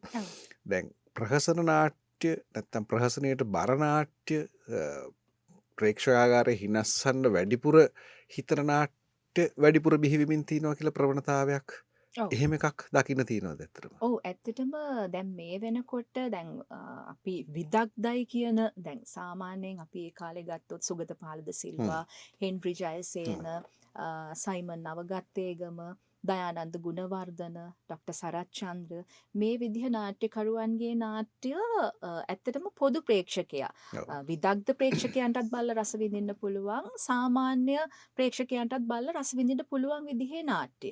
ඉතින් මට හිතෙනවා මෑත කාලේ වෙනකොට ටිකක් ප්‍රහසන රැල්ල උඩට මතු වෙලා තියෙනවා කියලා. ප්‍රහසන රැල්ල කියන්නේ මේ ඇත්තටම මේ ඒක ඇවිල්ලා මේ කොමඩිම නෙමෙයි නේද? ඔව්. ඒ කියන්නේ ප්‍රහසනය කියන එක හරි අමාරු දෙයක් නේ. කොමඩි කියන එක ලෝකෙන් අපිට දැන් ආපු එකක් නේ ඔය සම්ප්‍රදායක් නේ නාට්‍ය පැත්තෙන් ගත්තොත්. එතකොට මේක ගොඩක් අය හිතනවා හිනස්සන්න මිනිස්සු හිනස්සන්න හරි ලේසි කියලා. එහෙම දඟලලා කරලා එහෙම නාට්‍ය කරන එක හරි ලේසි කියලා තමයි හිතන්නේ. ඕ නෑ මම අදහස් කරේ හුඟක් වෙලාවට දැන් කොමඩි කියලා ගත්තම් ප්‍රහසන කියලා ගත්තම හිතුවේ නිකන් අර දෙපැත්ත කැපෙන කතන්දර කියලා ටිකක් අර එහෙම පොඩි අසභ්‍ය වචන එහෙම දෙපැත්ත කැපෙන්න ද එහෙම එකක් නෙමෙයි මේ රැල්ල. එහෙම එකක් නෙවෙයි. අන්න ඒකයි මට මේ මතු කරගන්න ඕනේ. සමහර නාට්‍යයක් තියෙනවා එහෙම දෙපැත්ත කැපෙන දෙපිට කැපෙන වචන පාවිච්චි කරලා සමහර ඒවට නාට්‍ය කියන්නත් බෑ සමහර වෙලාවට පිටපතකුත් නැහැ. ඉතින් ඒවට නාට්‍ය කියලා කියන්නේ මම නම් කැමති නැහැ. ඒවට. හැබැයි දැන් අපේ ওই පරණ බලිතොවිල් ශාන්ති කර්ම ওই දේවල් ගත්තාම ටිකක් ওই දෙපිට කැපෙන වචන පාවිච්චි කරපු අවස්ථා තියෙනවා. ඒක අපි දකින්නනේ ඉතින් ඒක මේ රෑලි වෙනකන් අපි ඉන්න ඕනේ. එහෙම දේවල් එක්කලා නේවා ඇත්තටම මේ මිනිස්සු අතරට යන්නේ. එතකොට දැන් අද කාලේ ගත්තහම ගොඩාක් ඔය ප්‍රහසනය කියන එක මං කියන්න ගියේ හරි අමාරුයි. මේක හැමෝටම කරන්න පුළුවන් දෙයක්ුත් නෙමෙයි. ඉතින් ඒ නිසා ප්‍රහසනයත් දැන් අපි ඔය දෙපිට කැපෙන වචන පාවිච්චි කරලා නෙවෙයි බොහොම විදග්ධ විදිහට ඒක ප්‍රේක්ෂකයාට දෙන්න පුළුවන්. යම්කිසි කතා තේමාවක් ගත්තොත් ඒක ඇතුලේ කොහොමද ප්‍රහසනය රැකගෙන යම්කිසි පණිවිඩයක් එක්ක අපි ප්‍රේක්ෂකාගාරය උද්දීපනය කරලා මේක ඒගොල්ලන්ට ග්‍රහණය කරවන්නේ කොහොමද කියන එක දැන් ඔය කෝලම් රටක් වගේ නාට්‍යයක් උදාහරණයක් ගන්න පුළුවන්. ඉතින් මේකෙන් යම්කිසි ඉගෙන ගැනීමකුත් වෙනවා. ළමයි වුණත් වැඩිහිටියෝ වුණත් හොඳ පණිවිඩයකුත් ප්‍රේක්ෂකාගාරයට ලැබෙනවා. සහ මේ මිනිස්සු හරි කැමති ඒ වගේ දේවල් බලන්න සහ ග්‍රහණය කරගන්න. ඉතින් මං හිතනවා එහෙම විදිහේ නාට්‍ය හැදෙනවා නම් නිෂ්පාදනය වෙනවා නම් ගොඩක් හොඳයි. අද කාලේ වෙනකොට මේ තියෙන රසිකාගාරය ගැන මාදනීට තියෙන අදහස මොකක්ද? ඔව් ඇත්තටම දැන් ගොඩක් ටෙලිනාට්‍ය ගත්තත් මිනිස්සු ටෙලිවිෂන් එකේ වෙලාව වැය කරලා ගොඩක් වෙලාවට අද කාලේ වෙනකොට මේ ටෙලිනාට්‍ය හෝ වෙනත් මොන හරි දේවල් බලනවා බොහොම අඩුයි. YouTube එකේ තමයි අපිට වෙලාව තියෙන වෙලාවට ඉක්මනින් මේක බලලා ඉවර කරන්න. ඇත්තටම මට හිතෙනවා ප්‍රේක්ෂකයාගේ රසවින්දනය එක පැත්තකින් මොට කරලා දෝ කියලා ඔය ටෙලිවිෂන් එක ටෙලිවිෂන් එක. හරහා ඔව්. ගොඩක් වෙලාවට හ්ම්. ළමයි වුණත් රසවින්දනය පැත්ත ගත්තහම හරිම පහලයි. දැන් හ්ම්. පාසල් අපි ගොඩක් වෙලාවට වර්ක්ෂොප්ස් වලට යනවා. එහෙම නැත්නම් පාසල් ළමුන් එක්ක කතා කරන ওই නාට්‍ය වලට ගිහාම හ්ම්. ඒ විදිහට ගත්තහම ළමයින්ගේ රසවින්දනය කියන එක ඉතාම පහත් තැනක අද වෙනකොට තියෙන්නේ. හ්ම්. දැන් අපේ කාලේ ගත්තොත් හරි ඉහළයි රසවින්දනය. යමක් විචාරය කරන්න පුළුවන්. එහි තියෙන සාහිත්‍ය රසය අඳුනගෙන ඒ ගැන කතා කරන්න පුළුවන්. ඉතින් අද ළමයිට ඒක බොහොම අඩුයි. ඒක අද අධ්‍යාපනය ඇතුලේ මේ කලාව ග්‍රහණය කරගන්න ඔය ඔව් රසවින්දනය ග්‍රහණය කරගන්න තියෙන ඉඩකඩ කොහොමද මාධනයට දැනෙන විදිහට? ඔව් මට වර්ක්ෂොප්ස් දැනෙන වලට යනකොට ඔක ඔව් තේරෙනවනේ. ගොඩක් වෙලාවට දැනෙනවා. අද කාලේ ළමයි හරි කැමති හ්ම්. කලාවට හරිම කැමති. හැබැයි සමහර වෙලාවට දෙමව්පියන්ගෙත් යම්කිසි පසුබෑමක් තියෙනවා කලාව කරලා හරියන්නේ නැහැ කියලා. ඒක ටිකක් ඔය කලාව කෙරුවොත් මලා වගේ කියන්නේ. අර බොහොම ඈත අතීතයේ ඉඳලා එන ඔව් මේ ඔව් සංකල්පනාවක්නේ ඔව් කල්පනාවක්නේ ඔව් ඉතින් මේ සෝමලතා සුබසිංහ මහත්මිය විකෘති. එහෙම ඔව් සෑහෙන මහන්සි ගත්තා ළමයි හරහා හ්ම්. වැඩිහිටියන්ට මේ දේවල් පණිවිඩය ග්‍රහණය දෙන්නේ නේ. කරවන්න. හ්ම්. ඔව් දැන් ඉතින් කලාව කියන්නේ ඇත්තටම මම නම් විශ්වාස කරන්නේ පරිපූර්ණ දරුවෙක් බිහි කරනවා පරිපූර්ණ මිනිසෙක් බිහි කරනවා මිනිස්සුම කලාව ඔස්සේ. සංස්කෘතික කරන්නේ ඔව් කලාව අනිවාර්යයෙන්ම තුලින්. කලාව තුලින් ගොඩාක් වැඩ ටිකක් හ්ම්. ළමයාට ඉගෙන ගන්න දේවල් වලට අමතරව ඒ කියන්නේ ඉගෙන ගන්න එකටත් හොඳ උත්තේජනයක් තියෙනවා කලා විෂයක් හැදෑරුවොත් හ්ම්. මට නම් දැනෙන්නේ. ඒ කියන්නේ දැන් මමත් පුංචි කාලේ ඉඳලා සංගීතය ඔය නාට්‍ය විෂය හදාරන කෙනෙක් විදිහට හ්ම්. මම අනිත් දේවල් අනිත් විෂයන් ඉගෙන ගන්නේ මේ ඔස්සේ. හ්ම්. මොකද මම ගොඩක් වෙලාවට මගේ මනස සැහැල්ලු කරගන්න මනස නිදහස් කරගන්න සින්දුවක් අහනවා එහෙම හ්ම්. නැත්නම් සින්දුවක් කියනවා හ්ම්. එහෙම නැත්නම් මොන හරි නාට්‍ය කොටසක් නරඹනවා චිත්‍රපටියක් නරඹනවා මොන හරි කලාවට අදාළ මොකක් හරි පුවත්පතක් එහෙම හ්ම්. නැත්නම් පොතක් කියවනවා මේ දේවල් එක්ක ජීවත් වෙනකොට අපිට ප්‍රශ්න ගොඩාක් අමතක කරලා හ්ම්. බොහොම සැහැල්ලුවටපත් වෙන්න පුළුවන් මනස සහ ශරීරය දෙකම සැහැල්ලු කරගෙන අපිට ජීවත් වෙන්න පුළුවන් හ්ම්. අපි ප්‍රශ්න ගොඩාක් ඔළුවේ පුරවගත්තාම අපිට එතනින් එහාට හිතන්න බැහැනේ. හ්ම්. ඉගෙන ගන්න වුණත් මේක ගොඩාක් මං කියන්නේ රුකුලක් වෙනවා කියන්නේ කලා විෂයක් හදාරන එක. ඒක දෙමව්පියන්ගේ සහ ගුරුවරුන්ගේ වගකීමක් වෙනවා. දරුවාට කලාව රසවින්දනය පිළිබඳව ඇල්මක් ආශාවක් ඇති කරන්න. හ්ම්. ඒක පුංචි කාලේ ඉඳන්මයි හුරු කරන්න ඕනේ. ඔව්. ගෙදර පරිසරය තුලින්මයි මේක හුරු කරන්න ඕනේ. ඉතින් මගේ අත්දැකීම නම් ඒක. ඒකයි මං හැම වෙලේම දෙමව්පියන්ට වැඩිහිටියන්ට ගුරුවරුන්ට මම කොතන ගියත් කියන දෙයක් තමයි කලාව ඔස්සේ දරුවාව යොමු කරන්න. යම්කිසි කලා හැකියාවක් හැම දරුවෙකුටම පිහිටලා තියෙනවා. ඒ ඔස්සේ ළමයාව ගෙනියන්න. ආයි කියන්නේ ළමයා අකමැති විෂයන් හදාරනවට වඩා බොහොම රිලැක්ස් එකේ යන්න පුළුවන් ළමයා කැමති විෂයක් හදාරන්න දුන්නොත්. ඉතින් ඒක මං හිතනවා ඒක අධ්‍යාපන කාර්යයට ලොකු පිටුබලයක් වෙනවා කියලා මේ කලාව ඔස්සේ ඉදිරියට ගෙන යාම ළමයිව. ඔය හැම ළමයෙක්ගෙම කලාව පිහිටීම තියෙනවද කියන්නේ? මං විශ්වාස කරනවා තියනවා කියලා. ඕනෑම ළමයෙක්ට උපතින් ගේන දෙයක් තියෙනවා. මොනවා හරි කලාංගයක් මොනවා හෝ කලාංගයක්. හ්ම්.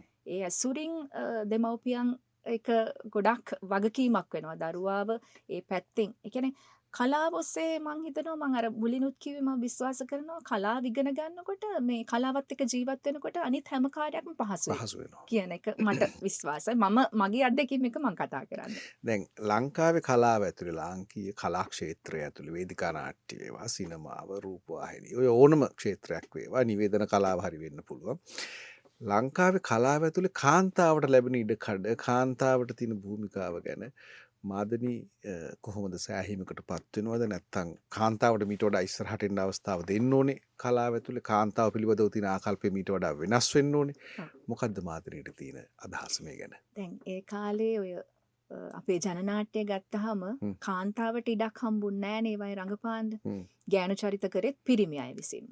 එතකොට ඔය අපේ ශාන්ති කර්ම බලිතොවිල් ඔය සොකරි ගත්තත් ඒ වගේ ගෑනු චරිත නිරූපණය කරන්නේ පිරිමින් විසින්ම. කාන්තාවේ තැනට ආපුහාම සමාජයේ පිරිහීමක් දකින්න ලැබෙනවා කියලා තමයි ඒ කාලේ කතා වුණේ. සමාජය වැරදි දේවල් වලට පෙළඹෙනවා වැඩි කාන්තාව ඉන්නකොට වැරදි දේවල් සිද්ධ වෙනවා වැඩි එහෙම කතා බහක් තිබුණා ඒ කාලේ. හැබැයි පහුකාලීනව කාන්තාව කලා ක්ෂේත්‍රයට එන්න පටන් ගත්තාම එහෙම දේවල් මට හිතෙනවා දැන් මගේ කාලේ ගත්තොත් එහෙම දේවල් ගොඩාක් අඩුයි. ඒ කියන්නේ කාන්තාව තමන්ගේ අගය තමන්ගේ වටිනාකම දැනගත්තහම සමාජය වැරදි දේවල් වලට පෙළඹෙනවා ගොඩාක් අඩුයි. අඩුයි. තමන් දැනගන්න ඕනේ තමන්ගේ වපසරිය හදාගන්න, ඒ වගේම අනිත් අයත් එක්ක ගනුදෙනු කරන විදිහ, ඒක මං හිතනවා අධ්‍යාපනය රටාවත් එක්කලා තමයි එන්නේ කියලා. බුද්ධිමත් කාන්තාව කොයි වෙලාවකවත් කොතනදිවත් අපහසුතාවයට පත් වෙන්නේ නැහැ. ඒ කියන්නේ මට දැනෙන්නේ ඉස්සර ගොඩක් වෙලාවට කාන්තාව ගෙදරට සීමා වෙච්ච චරිතයක් නේ. හැම වෙලේම පිරිමියා තමයි වැඩ කරේ. පිරිමියා තමයි වගකීම් ගත්තේ පවුල තුළ. කාන්තාව ගෙදර උයන පිහන වැඩ ටිකයි, දරුවන්ගේ වැඩ කටයුතු ටිකයි, ස්වාමියාගේ වැඩ කටයුතු ටිකයි කරගෙන පාඩුවේ හිටියා. ඉගෙන ගන්න දේ වුණත් එයාට ලොකු දෙයක් උනේ නැහැ. ඉතින් හැබැයි මේ පෞකාලීන වෙනකොට කාන්තාව ඉගෙන ගන්න ගත්තා. පිරිමියා හා සමානවම තමන්ගේ බුද්ධිය වර්ධනය කරගන්න ගොඩාක් දේවල් එකතු කරන්න පටන් ගත්තා. එතකොට ගොඩක් සමාජයට එනකොට කාන්තාව ඇය දැනුවත්. සමාජය පිළිබඳව තමන් ඇසුරු කරන අය පිළිබඳව හොඳ දැනුවත් භාවයකින් එන්නේ. එතකොට වැරදි වෙනවා අඩුයි. එතකොට සමාජයට එනකොට දැන් කලාව පැත්තෙන් ගත්තත් එහෙමයි. අවබෝධයෙන් යන ගමන හරි වටිනවා.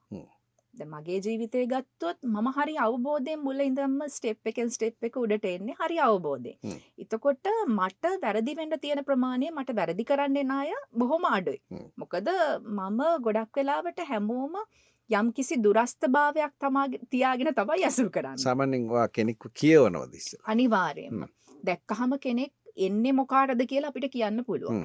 එතකොට අපි එයාව ඇසුරු කරනවාද ඇසුරෙන් ටිකක් ඈත් කරලා තියනවාද කියන එක අපිට අවබෝධ කරගන්න පුළුවන්. ඒ අවබෝධය හරි වැදගත්. ඉතින් එතකොට කාන්තාවට නොගැටින්න තැනක් නැහැ. ඇත්තටම හැම තැනත් එක්කම එයා ගැටෙනවා. එතකොට පිරිමියා හා සමානව හැම තැනදීම ඇය මුහුණ දෙනවා හැම දෙයකටම. එතකොට ආයතන ගත්තත් ගොඩක් තැන්වල ගත්තත් කලාව තුල වුණත් පිරිමියා හා සමානව කාන්තාවත් ඉහළට අරන් ඇවිල්ලා තියෙනවා. තමන්ගේ බුද්ධිය මෙහෙයවලා. ඉතින් අද වෙනකොට විශේෂයෙන්ම කලා ශාස්ත්‍රය ගැන කතා කරනවා නම් පිරිමියා හා සමානවම උගත් විද්වත් පිරිසක් කලාව තුළ ඉන්නවා. එතකොට ඒක සතුටට කාරණාවක්. මං හිතනවා අද වෙනකොට පිරිමියා හා සමානව ගැහැණියට කාන්තාවට එහෙම නැත්නම් කලාකාරිනියට ඒ තැන ලැබෙනවා කියලා. ඉතින් හරි ප්‍රශංසනීයයි එහෙම වෙනකොටනේ පුරුෂයා හා සමානව කාන්තාවටත් ඒ දේවල් ලැබෙනකොට. තවදුරටත් මේ පුරුෂාධිපත්‍ය උනට වඩා බලපැවැත්වෙන තැනක් නෙමෙයි කලාව කියන්නේ ලංකාවේ. ඔව්. මට දැනෙන්නේ එහෙමයි. අපි මේ දේශපාලන පැත්තෙන් කතා කරොත් මාදනි දැන් සාමාන්‍යයෙන් කලාවෙන් දේශපාලනය කරන එක හරි. එතකොට දේශපාලන පක්ෂයක ඉඳලා කලාකරුවෙක් වෙන එක. ඒ කියන්නේ එයා කරන්නේ දේශපාලනය කියලා කියන්න පුළුවන්. ඔයා ඒක දකින්නේ කොහොමද? කෙනෙක්ට තමන්ගේ පෞද්ගලික දේශපාලන විශ්වාසයන් කලාව හරහා ගේන එකද නැත්නම් කලාව තුළින් පොදුවේ තමන්ගේ ඒ කියන්නේ දේශපාලනයක් කරන එකද වැදගත් වෙන්නේ? ඔව් හැම කලාවක් තුළම දැන් විශේෂයෙන් මගේ මම පටන් ගත්ත කලාව වේදිකා නාට්‍යයේ හින්දා යම්කිසි දේශපාලනයක් හැම නාට්‍යයක් තුළම තියෙනවා අන්තර්ගතයි.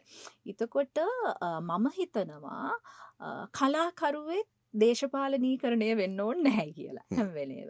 තමන්ගේ මතය කලා නිර්මාණයක් හරහා ඉදිරිපත් කරන්න පුළුවන්. ඒක වෙනම දෙයක්. නමුත් කලාකරුවෙක් දේශපාලනයට යනවා කියන්නේ එයා යම්කිසි පක්ෂයක් මූලික කරගෙන තමන්ගේ මතයන් ඉදිරිපත් කරන්න යනවා කියන්නේම ඒ කලාකරුවාගේ යම්කිසි තැනක් පිහිටවාගෙන හිටියනම් කලාව තුළ ඒක යම්කිසි පහළ වැටීමක් පහුගිය කාලෙම උදාහරණ ඕන තරම් තියෙනවා. ඉතින් ඒ නිසා මට හිතෙන්නේ තමන්ගේ කලා නිර්මාණයක් ඔස්සේ තමන්ගේ දේශපාලනය ඉදිරිපත් කිරීම ඒක එකක්. ඒක ප්‍රශ්නයක් නැහැ. හැබැයි පොදුවේ කලාකරුවෙක් දේශපාලනය කරන්න යනවා කියන එකට නම් මං එච්චර කැමති නැහැ. ආරාධනා ලැබිලා නැද්ද? ආරාධනා ලැබිලා තියෙනවා. ප්‍රතික්ෂේප කරලා තියෙනවා. බලපෑම් කරලා නැහැ කවුරුත්. නෑ. එහෙම බලපෑම් කරන්න බෑනේ. මාදනී දැන් අපි හිතමු චරිතයකට ඔබට ආරාධනා ලැබෙද්දී ඔබ මුලින්ම බලන්නේ ඒකේ බාහිර ස්වරූපය. ඒ කියන්නේ බාහිර ස්වරූපයයි අභ්‍යන්තරව මේ චරිතයට ප්‍රවිෂ්ඨ වෙන්න පුළුවන් ඒ මනෝභාවය පිළිබඳවයි සැලකිලිමත් වෙන්න ඕනේ. එතකොට මේ බාහිර ස්වරූපයේද අභ්‍යන්තර මනෝභාවයේද වැඩිපුරම සැලකිල්ලට ගන්නේ? ඔය දෙකම හරිම වැදගත්. චරිතයකට පිවිසෙනකොට අපිට මූලිකවම පිටපත කියවනකොට අපිට අභ්‍යන්තරේ මැවෙනවා. හ්ම්. ඔහුගේ හෝ ඇයගේ මනෝභාවයන් මොනවාද කියලා මනෝභාවයන් මොනවද කියන එක අභ්‍යන්තරව මැවෙනවා. මේ චරිතයේ බාහිර හැසිරීම මෙහෙම වෙන්න ඇති. හ්ම්. අපි දැකලා තියෙන, අපි අත්දැකලා තියෙන දේවල් සහ සමහර විට අපේ ජීවිතේම හ්ම්. අත්දැකීම් එක්කලා අපිට එහෙම මැවෙන දේවල් තියෙනවා. තියෙනවා. හැබැයි සමහර විට ඒ බාහිරින් මැවෙන දේවල් අභ්‍යන්තරය තුල වෙනස් වෙන්න පුළුවන් චරිතයක. හ්ම්. ගොඩක් දුරට. මට ඒක අධ්‍යක්ෂකවරයා එහෙම නැත්නම් රචකයා සමහර විට එයා ගොඩාක් දේවල් ඒ මනෝභාවයන් මොනවාද කියන එක ඇතුළත් කරලා මේ චරිතය ලියන්නේ. ලියන්නේ. බාහිරව මෙන්න මෙහෙම ලිව්වට හ්ම්. ඒ ඇතුළාන්තය අභ්‍යන්තරය කොහොමද කියන එක රචකයා හොඳටම දන්නවා. දන්නවා. ලියපු කෙනා. එතකොට සමහර විට අපිට පිටපත කියවනකොට අහු නොවිච්ච දේවල් රචකයා හෝ ඊට පස්සේ අධ්‍යක්ෂකවරයා එක්ක කතා කරනකොට අහුවෙන දේවල් තියෙනවා. හ්ම්. ඒවා සමහරට අපි හිතපොම නැති දේවල් ඒ හ්ම්. චරිතය තුළ. හ්ම්. එතකොට ඒ දෙකම අනිවාර්යයෙන්ම චරිතයක් හරියට නිරූපණය කරන්න නම් මේ බාහිරව ඒ පේන දේවල් ටික සහ අභ්‍යන්තර මනෝභාවයන් මොනවාද කියන එක මුලින්ම හඳුනා ගන්න එක හරිම වැදගත්. හ්ම්. එතකොට බාහිරව මේ චරිතයට අපි සැකසෙන්නේ කොහොමද? දැන් මාදනී වෙලා හරියන්නේ නැහැනේ. අපි හිතමු කාන්ති කියලා. ඔව්. අපි උදාහරණයක් විදිහට ඔව්. ගත්තොත් ඔව්. මාදනීව ගෙනල්ලා හරියන්නේ නැහැ කාන්තිට. කාන්ති නම් කාන්ති වෙනු. කාන්තිගේ චරිත ලක්ෂණ මොනවද? හ්ම්. එයා කල්පනා කරන්නේ කොයි විදිහටද? හ්ම්. එයාගේ අභ්‍යන්තර මනෝභාවයන් මොන විදිහයිද? හ්ම්. එයා ඇසුරු කරන අනිත් චරිත මොනවද? හ්ම්. එයා අනිත් අයත් එක්ක ගනුදෙනු කරන්නේ කොහොමද? හ්ම්. මේ හැම දෙයක්ම මේ චරිතයකට හරිම වැදගත්. හ්ම්. ඒකට මාදනී වයින් කරලා මං කාන්ති වෙන්නේ කොහොමද කියන එක අර තුල කැටි ගහිලා තියෙනවා. හ්ම්. එහෙම නැත්නම් අධ්‍යක්ෂකවරයා අධ්‍යක්ෂණය කරන විදිය. දැන් සමහර වෙලාවට අපි මාස 3ක් විතර පුහුණු වීම වේදිකා නාට්‍යයක නම් පුහුණු වීම කරනවානේ. හ්ම්. එතකොට එතකොට මාදනීව සම්පූර්ණයෙන්ම අතහැරලා අපිව කාන්තිව වේදිකාවටට ගේන්න පුළුවන්. ඒක ඔව්. කිසිම ප්‍රශ්නයක් නැහැ. හැබැයි ටෙලි නාට්‍යයක නාට්‍යයක. සිනමාවක ගත්තොත් ඒ තරම් අපිට කාලයක් ලැබෙන්නේ නැහැ. එහෙම පුහුණු වීම කර ඉන්න කාලයක් නැහැ. දැන් නම් අලුත් අය ස්ක්‍රිප්ට් රීඩින් එකක් කරනවා. එතකොට යම්කිසි ප්‍රමාණයකට චරිතයේ ස්වභාවය අහු වෙනවා. හ්ම්. සහ ඊට පස්සේ අපි පුහුණු වීමක් කරන්නේ දර්ශන තලයට ගිහිල්ලා. හ්ම්. එතනදී පුහුණු වීම වලදී යම්කිසි අහු වෙන ප්‍රමාණයක් තියෙනවා සහ අපි පිටපත කියවලා ඉවර වෙලා අධ්‍යක්ෂකවරයාත් එක්ක කතා බහ කරනවා. චරිතයේ ස්වරූපය කොහොමද? මේක අපි ගෙන හැර දක්වන්න ඕනේ කොහොමද කියන එක අපි කතා බහ කරනවා. එතකොට බොහොම පොඩි කාලයයි අපිට චරිතයක් ගොඩනගන්න ඉඩහසක් ලැබෙන්නේ. එතකොට අර වේදිකාව දැන් මම දකින සුවිශේෂී අත්දැකීම තමයි වේදිකාව තුළ අපිට චරිතයක් ගොඩනගන්න කාලයක් හම්බ වෙනවා. ක්‍රමක්‍රමයෙන් මාස 3ක් 2කමාරක් 3ක් පුහුණු වීම කරනකොට හොඳට චරිතය අපේ ඇඟට අහු වෙලා ජීර්ණය වෙලා ජීර්ණය තියෙනවා. වෙලා තියෙන්නේ. එතකොට පළවෙනි වේදිකා නාට්‍යයේ දර්ශන වාරයට අපි බය නැතුව බයක් තියනවා හිතේ නැත්තේ නෑ. මොකද සජීවීනේ. එතකොට එහෙම අපිට මුදා හරින්න පුළුවන්. හැබැයි කරොත් කරානේ ටෙලි හ්ම්. නාට්‍යයක හරි සිනමාවේ හරි කරොත් කරා. ආයෙ හ්ම්. වෙනස් කරන්නත් බෑ මොකුත් නෑ. කරන්න බෑ.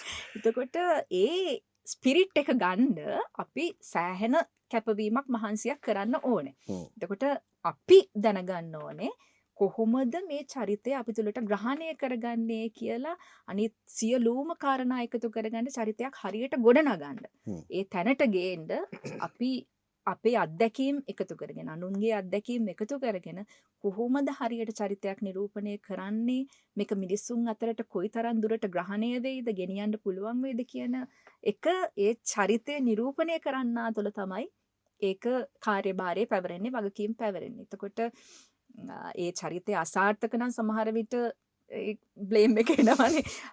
ශිල්පියාටත් එනවා අධ්‍යක්ෂකවරයාටත් එනවා. එනවා. ඇයි මෙයාව ගත්තේ? සමහරට එහෙම තැන් තියෙනවානේ අපි දකින සමහර කලා නිර්මාණ දෙන අපරාධනේ මෙයාව ගත්තේ. ඊට වඩා සාධාරණයක් කරන්න තිබුණා අරයා ගත්තා නම් හ්ම්. කියලා හිතෙනවා. හ්ම්. ඉතින් ඒ විදිහට අර මූලික දේවල් ටික උකහාගෙන චරිතයක් නිරූපණය කරන්න ශිල්පියා දැනගන්න ඕනේ.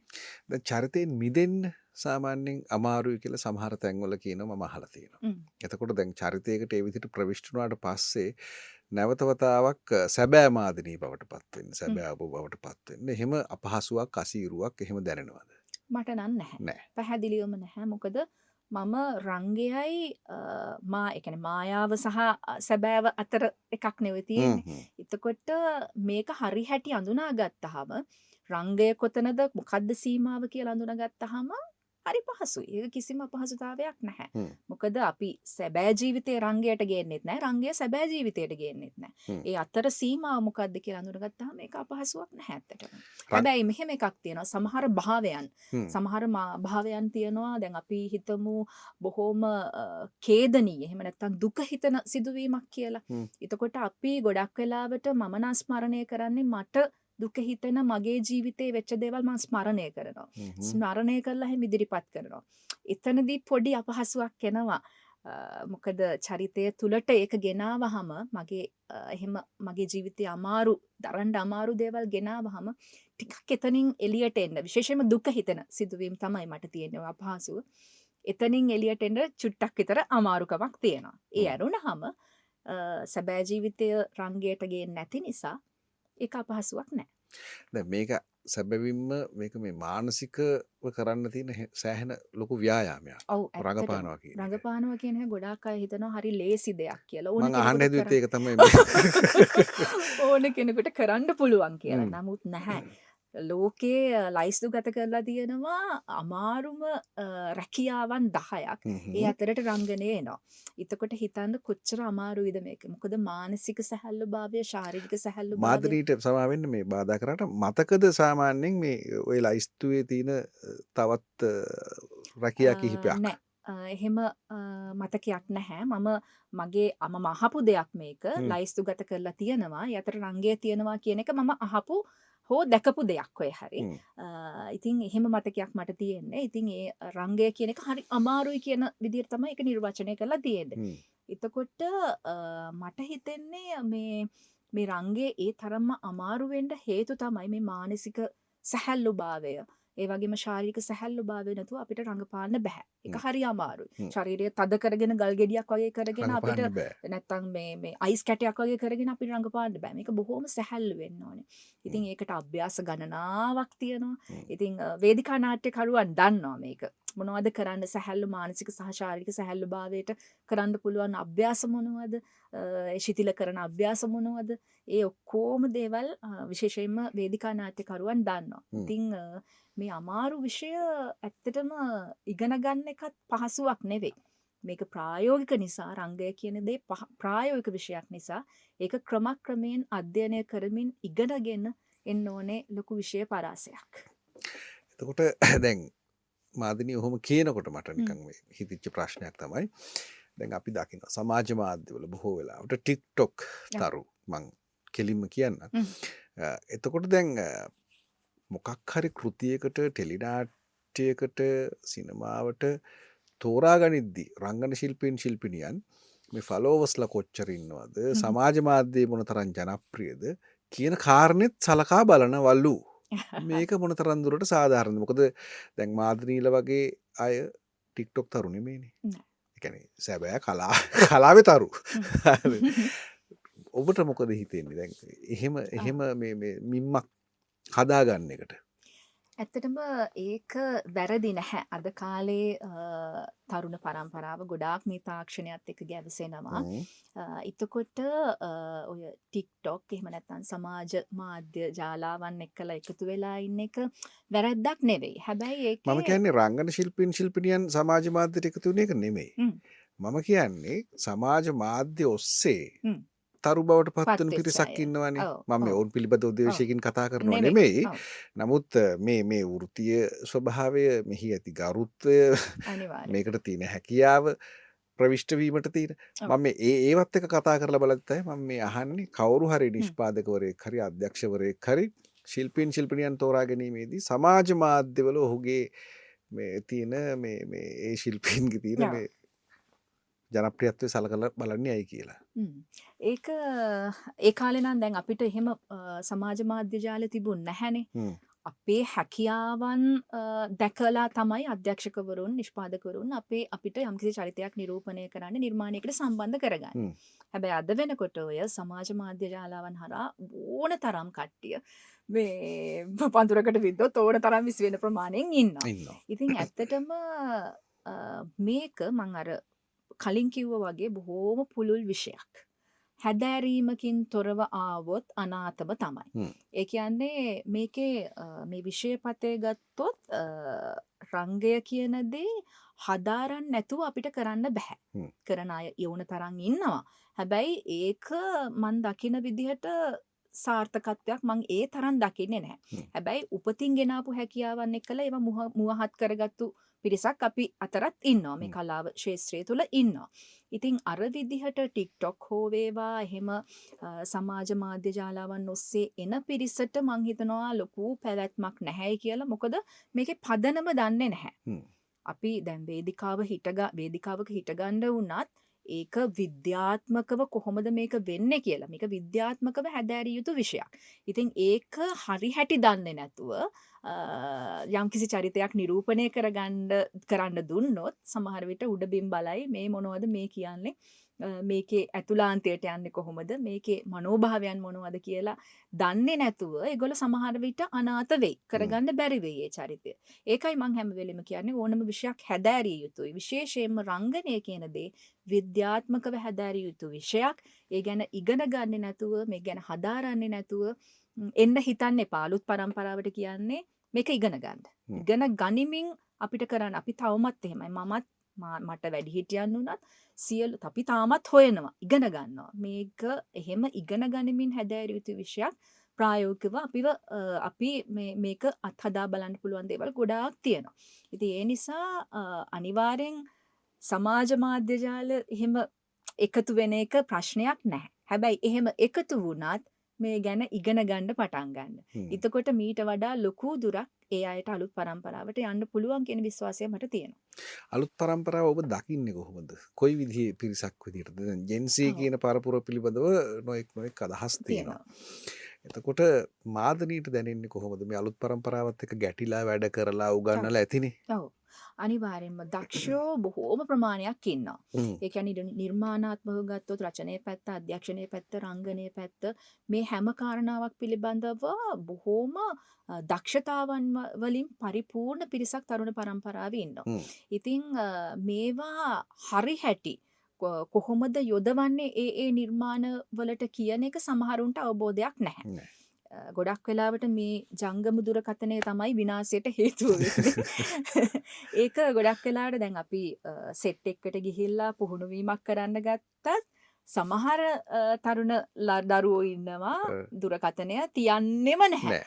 මේක අතේමයි. මොකද යා ඉන්නේ සමාජ මාධ්‍ය ජාලාවන් එක්ක තමයි ගොඩක් වෙලාවට සමහර ගැවසෙන්නේ. වැඩිහිටියනුත් මේකට ඇබ්බැහි වෙලා වැඩිහිටියනුත් ඉන්නේ. ඉන්නවා නෑ කියන්න නැහැ. ඉතින් ඒ නිසා මේක විශේෂයෙන්ම පිළිලයක් බවට පත් වෙලා තියෙනවා. ඔව්. ඉතින් Taman දැනගන්න ඕනේ මේක සීමා සහිතව කොහොමද ප්‍රයෝජනෙට ගන්න කියන එක. හ්ම්. අපිට අත්‍යවශ්‍ය දෙයක් මේකෙන් කරගත්තට කමක් නැහැ. ඉතින් අර විදිහට අපි අපේ දැන් මේක රැකියාවනේ. කලාව කියන්නේ අපි මේ දැන් මම කරන රැකියාව. රැකියාව. ඒතකොට රැකියාවට මං කොහොමද ගෞරව කරන්නේ? ඒකට තැන දෙන්නේ කොහොමද? ඒකට ප්‍රමුඛ වෙලා මං වැඩ කරන්නේ කොහොමද? ඒ දේවල් අපි දැන් විශේෂයෙන්ම කෙනෙක් එක්ක ගනුදෙනු කරනකොට අපි පිරිසක් එක්කලානේ. මේක ටීම් වර්ක් එකක්නේ. ඔව්. ඒ අයත් එක්ක ගනුදෙනු කරනකොට අපි කොහොමද අපි ඒ අයට වදයක් නොවි අපි වැඩ කරන්නේ කියන එක අපි මුල ඉඳන්ම ඉගෙන ගන්න ඕනේ. වෙලාවට වැඩ කරන්නේ කොහොමද කියන එක අපි ඉගෙන ගන්න ඕනේ. මූලික කාරණා. තරුණ පරම්පරාව ඉන්නවා. ගොඩක් වෙලාවට මං සමහර ප්‍රෝග්‍රෑම්ස් වලට ගියාම සමහර රිහර්සල් වලට ගියාම එන්නේ නෑ වෙලාවට. අපිට වෙලාවක් දෙන්නේ හරියට අපේ වැඩ කටයුතු පිළිවෙලට කරගන්නනේ. කරගන්නනේ. ඔව්. වෙලාව මට නම් හරිම වැදගත් වෙලාව. හ්ම්. මම කවුරුවත් අපහසුතාවයට පත් කරන්න කැමතිත් නෑ. මම අපහසුතාවයට පත් වෙන්නත් මම කැමති කැමති නෑ. නෑ. ඒ නිසා වෙලාවට වැඩ කරන එක පළවෙනි කාරණාව. සහ අපි කරන වැඩේට අවංක වීම සහ අපිට කරන්න පුළුවන් උපරිමයේ කිරීම තමයි අපි යම්කිසි වැඩකදී බලාපොරොත්තු වෙන්නේ. මම හිතනවා ඒක දරුවෝ ඉගෙන ගන්න ඕනේ අනිවාර්යෙන්. මොන දේ කරත් වැඩක් නැහැ. අපිට හරියට අපේ දේ අපිට කරගන්න බැරි නම්. ඉතින් ඒක නිසා හරි ඉලක්කයක් ඇතුව හරි ගමනක් යන්න නම් ඒ දේවල් අපි යම්කිසි පිළිවෙලක් තියෙනවා, නීති රීති මාලාවක් තියෙනවා, විනය කියලා එකක් තියෙනවා. හ්ම්. මේ දේවල් හදාගත්තේ නැත්නම් දුර යෑම බොරු. ඔය කියද්දි මාදිරි මට මතක් වුණේ දැන් සාමාන්‍යයෙන් අපි දකිනවා දැන් පෙර පරපුරවල මොකක් හරි නිර්මාණ කාර්යයක් සිද්ධ වෙනකොට ඒකට සහභාගී වෙන රංගන ශිල්පීන්ට ඔබ කිව්වා වගේ විනයක් තිබුණා. ඔබ කිව්වා වගේ සිරිත් ටිකක් තිබ්බා. ජ්‍යෙෂ්ඨ ශිල්පීන්ට ශිල්පිනියන්ට ගරු කිරීමක් තිබ්බා. එතකොට ආචාර සමාචාර ටිකක් තිබ්බා. තිබුණා. අපි දකිනවා මේකප් කරන්න වාඩි වෙද්දී උනත් මේ ශිල්පියාට ආයිබෝවන් කියනවා. ආයිබෝවන් ඔව්. කියලා මේ එහෙම බාර දීලා තමයි මේ ඔව්. මේකප් කරන්න ඉඳගන්නේ. ඔව්. අද වෙනකොට මෙන්න මේ සිරිත් විරිත් ටික මෙන්න මේ කියන විනය දැන් විනය සම්බන්ධයෙන් ඔබ කතා කරා. ඔව්. මේ වගේ දේවල් වලට මොකද වෙලා තියෙන්නේ? මේ වටිනාකම් ක්‍රමක්‍රමයෙන් නැති වෙලා යනවාද කෘතිය ඇතුලේ? ඔව් ඇත්තටම එක පිරිහීමක් ඇත්තටම දකින්න පුළුවන්. මොකද තමන් කරන වෘත්තියට ගෞරවයක් නැත්තම් සහ අනිකුත් වෘත්තීන්ට දැන් මම රංගන ශිල්පිනියක්. මම මගේ අංග රචනා ශිල්පියාට ගෞරව කරන්නේ නැත්තම් ආලෝකකරණ ශිල්පියාට ගෞරව කරන්නේ නැත්තම් අනිකුත් මගේ සහාය නළු නිලියන්ට ගෞරව කරන්නේ නැත්තම් අපිට මේකේ පැවැත්මක් නැහැ. ඇත්තම කියනවා නම් අපේ ඉස්සර අපිට කලින් පරම්පරාවල් වලින් අපිට ලැබිච්ච දෙයක් තියෙනවානේ. මං කිව්වනේ මං ගුරුවරුන්ගේ ගොඩාක් දේවල් ඉගෙන ගත්තා කියලා. එතකොට විෂය විතරක් නෙවෙයි. අපි ජීවිතයත් ඉගෙනගෙන තියෙනවා මේ ගුරුවරුන්ගේ. එතකොට අපි ඒ සිරිත් විරිත් ඒ ආචාර ධර්ම ඉගෙනගෙන අපි ඉදිරි පරම්පරාවට දෙන්නත් මේ දේවල් දැනගන්න ඕනේ. මම ගොඩක් වෙලාවට කියලා දෙන තැන් තියෙනවා. එහෙම අලුත් අය මගෙන් ඉගෙන ගන්නත් බොහෝ දරුවෝ කැමති. යම් යම් ප්‍රශ්න අහනවා. එහෙම ප්‍රශ්න අහපුවාම හොඳ උත්තරයක් ලබා දෙනවා ඒකට ගැලපෙන. සහ අපි යමක් ගෙනාව නම් අපේ කලින් පරම්පරාවෙන් අපි යමක් ඉගෙන ගත්තා නම් ඒක ඉදිරි පරම්පරාවට දිය යුතුයයි. අනිවාර්යෙන් මෙහෙමයි. අපි වැඩිහිටියන්ට අපේ කලින් පරම්පරාවල් වලට අපි ගෞරව කරන්න ඕනේ. ඒක හැම තිස්සෙම දන ගහලා වඳින එකවත් ඒක නෙවෙයි. ගුරුවරුන්ට වඳින එකවත් ඒක නෙවෙයි. යම්කිසි ගෞරවයක් ඇතුව ඒ ශිල්පීන්ට ඒ දේ දෙන්න ඔවුන්ගෙන් දේවල් ලබා ගන්න අපි දැනගන්න ඕනේ. ඉතින් සමහර අර මං කිව්වේ මේ ඔයා කිව්වේ මේකප් කරන ශිල්පියාට අපි ආයිබෝවන් කියනවා කියලා. ඒක මම තවමත් කරනවා. ඒක හැමදාමත් කරන දෙයක්. ඒ වගේම තමයි අපි අපිට ගෞරව කරේ නැත්තම් එතන සාමූහිකත්වය කියන එක ඒ ආදරය කියන එක එකිනෙකාට ගෞරව කිරීම කියන එක නැති වෙලා යනවා. එතකොට ටීම් වර්ක් එකක් වෙන්නේ නැහැ. එක එක්කෙනාට ඊර්ෂ්‍යා කරගෙන එක එක්කෙනා පහත් කරලා සලකලා ගෞරවයක් නැතුව එතන හරියට වැඩේ වෙන්නේ නැහැ. හරියට ටීම් වර්ක් එකක් වෙන්න නම් අපි මේ කියන කාරණා සියල්ලක්ම රැකගෙන ඉස්සරහට යන්න ඕනේ. ඒක අනාගත පරම්පරාවට මේ අපි ආදර්ශමත් වෙනවා කියලා කියන්නේ. ආදර්ශමත් අපිට ඉහත පරම්පරාව අපිට ආදර්ශමත් වුණා. අපි සමහර ආදර්ශමත් හැමෝම වෙනවා කියන එක නෙමෙයි මං කියන්නේ. සමහර අය බොහොම විද්වත් පිරිසක් හිටියා. ඒ අයගේ ආදර්ශයන් අපි ලබා ගත්තා.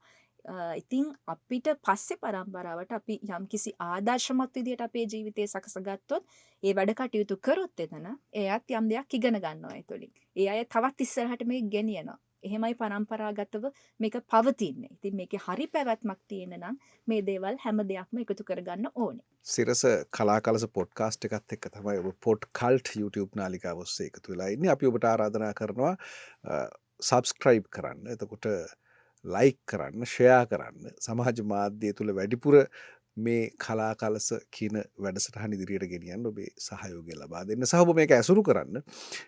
ඔබට කලාව පිළිබඳව බොහෝ අත්දැකීම් සහ බොහෝ දැනුමක් ලබා ගත හැකි කියලා අපි විශ්වාස කරනවා. අද දවසේ අපි මාදිනී මල්වත්ත ප්‍රවීණ රංගන ශිල්පිනියට ආරාධනා කරේ. මාදිනී ඔබ බොහෝ වේලාවක් අපත් සමග දැන් මේ වෙලාවේ කතා කරා. වේදිකාව, ටෙලිනාට්‍ය, සිනමාව. මෙන්න මේ ත්‍රිත්වය මාදිනී කොහොමද හඳුනගන්නේ? මං කලින් කතා කරා වගේම එකිනෙකාට ගෞරව කිරීම සහ හරි ආත්මාර්ථකාමී. අද සමාජය ගත්තහම අපි අනිකා වෙනුවෙන් අපේ හිත උණු වෙන්නේ නැහැ. අපේ හදවත උණු වෙන්නේ නැහැ. ගොඩක් වෙලාවට තමන් ගැන විතරයි හිතන්නේ. මං හිතනවා ඔය කොරෝනා පීරියඩ් එකත් එක්ක ආපු පසුගාමී දෙයක් තමයි ඒක. ගොඩක් වෙලාවට අපේ දරුවන්ට මේක ඇවිල්ලා තියෙනවා. හරි ආත්මාර්ථකාමී අනික් කෙනෙක් ගැන හිතන්නේ නැති අනික් කෙනෙක් ගැන හදවත උණු වෙන්නේ නැති ප්‍රශ්නයක් තියෙනවා.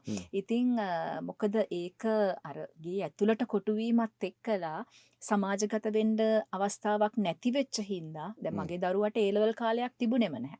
ඔය කොරෝනා ප්‍රශ්නෙත් එක්කලා ඉස්කෝලේ යන්න බැරි වුණා. A level කාලයක් එයාගේ හොඳම කාලේ. ඉතින් ඒක එයාට නැති වුණා. ඉතින් ওই වගේ ප්‍රශ්නත් එක්කලා ගොඩක් ආත්මාර්ථකාමී සිතුවිලිත් එක්කලා තමයි ගනුදෙනු කරන්නේ. දැන් මට නම් ගොඩක් වෙලාවට මම හරිම සංවේදී කෙනෙක්. ඕනම කෙනෙක්ගේ දුකක් අහනකොට හැට කඳුලක් එනවා. ඒ වගේම තමයි පාරේ අනාථ වෙලා ඉන්න බල්ලෙක් පූසෙක් දැක්කත් හරි හිතට පුදුමාකාර දුකක් ඇති වෙනවා. ඉතින් අර ඒ වගේ බොහොම මේ අපිට සංවේදී කියන දේ නැති වෙලා ඒ හැඟීම නැති වෙලා යනවා වගේ එකක් දැනෙනවා. අනිත් කෙනා කෙරෙහි සංවේදීකමක් නැතිකම කාමී ගති වැඩිපුර දකින්න ලැබෙනවා. ඉතින් ඔය වගේ එකිනෙකාට ගෞරවය නැති වෙලා ගිහිල්ලා තියෙනවා. ඔය දේවල් අපිම තමයි ගොඩක් වෙලාවට අනාගත දරුවන්ට ඉගැන්වීමේ කාර්යයේදී විශේෂයෙන් මේ දේවල් ඔවුන්ට ග්‍රහණය කරවන්න ඕනේ.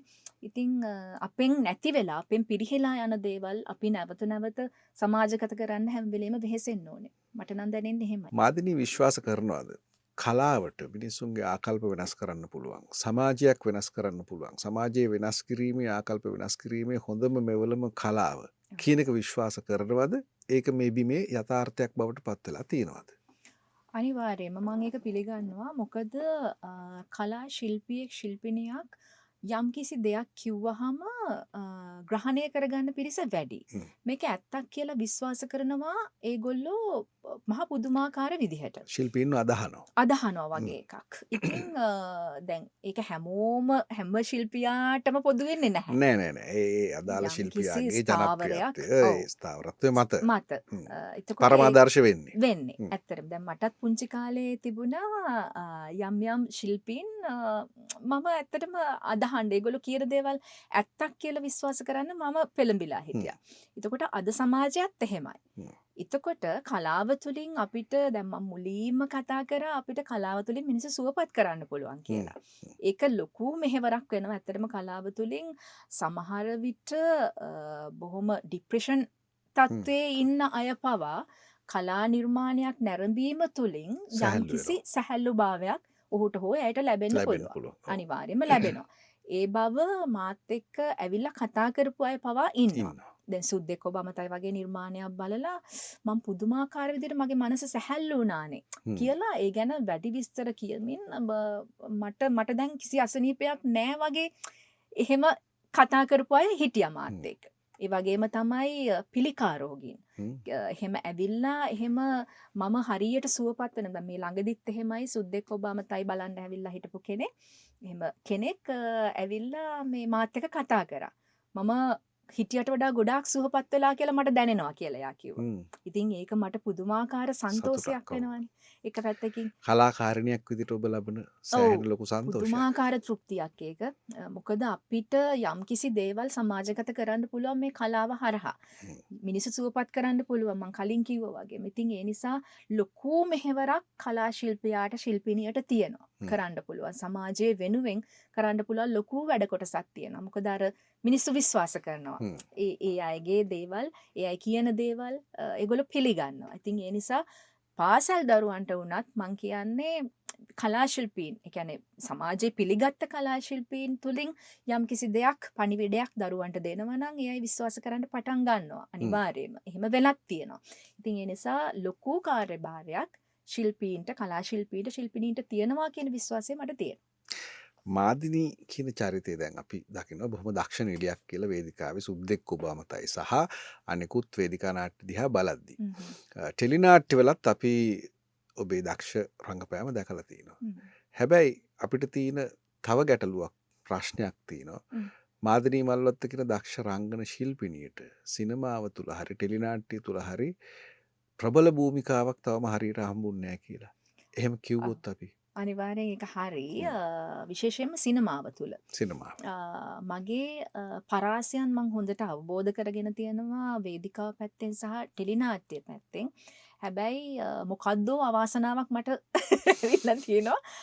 සිනමාව තුළ එහෙම මට මගේ චරිතයන්, ඒ කියන්නේ මගේ ඇඟ තුල තියෙන ගණනාවක් මන් දන්නවා මට විවිධ පරාසයන් වල චරිත නිරූපණය කිරීමේ හැකියාව තියෙනවා කියලා. නමුත් ඒක මොකක්ද අවාසනාවක්ද මන් දන්නේ නැහැ. මට එහෙම සිනමාව තුළ මිනිස්සු අතරට යන්න පුළුවන් චරිතයක් එහෙම තවම හම්බෙලා නැහැ.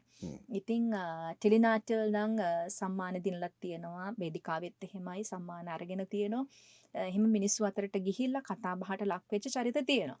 ඉතින් මං හරි ආසයි සිනමා අධ්‍යක්ෂකවරුන් නිෂ්පාදකවරුන් මට මගේ පරාසය අඳුනගෙන එහෙම ඉස්සරහට හෝ මට එහෙම නිර්මාණයකට මාව සම්බන්ධ කරගන්නවා නම් මං හරි කැමති.